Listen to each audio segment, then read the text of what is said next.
നമ്മുടെ നാട്ടിലൊക്കെ പശുക്കളെ കൊണ്ടുപോകണ പോലെയാണ് ഇവർ കൊണ്ടുപോകണം. കാണുമ്പോൾ ഭയങ്കര സങ്കടമുണ്ട്.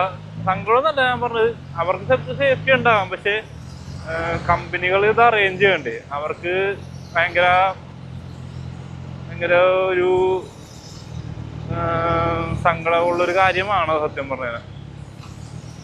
പിന്നെ ഇപ്പൊ വേറെ യൂറോപ്യൻ രാജ്യങ്ങളിലൊക്കെ ആൾക്കാർ പണിക്ക് പോയിക്കാൻ ഒരു മനുഷ്യരായിട്ട് തന്നെയല്ലേ കരുതണം. അതായത് അവിടുത്തെ ഒരു എല്ലാ ആനുകൂല്യങ്ങളും കിട്ടുന്ന ഒരാളായിട്ടല്ലേ കരുതണം. പക്ഷെ ഇവിടെ ഒരാൾ പണിക്ക് പോകുന്നവരുണ്ടല്ലോ, ഇവിടെ പുറത്തുനിന്ന് ഒരാള് ഇതേപോലത്തെ കണ്ട ആൾക്കാരെ കണ്ട ഇതേപോലത്തെ ആൾക്കാർ പണിക്ക് പോകുന്നുണ്ടല്ലോ, ഇവരെ മൈഗ്രന്റ് വർക്കേഴ്സ് എന്ന് മാത്രമേ സംസാരിക്കുള്ളൂ. അതായത് നിങ്ങൾക്ക് പറഞ്ഞതിനെ എന്തോ റിലേറ്റ് ചെയ്യാൻ പറ്റണമെന്ന് എനിക്കറിയാൻ പറ്റില്ല. പക്ഷെ ഇവിടെയുള്ള ആൾക്കാർക്ക് അറിയാം, ഏത് ന്യൂസിൽ വന്നാലും ഏത് എക്സ്പോഷർ ഇവർക്ക് കിട്ടിയാലും ഇവരെ മൈഗ്രന്റ് വർക്കർ എന്നാണ് വിളിക്കുന്നത്.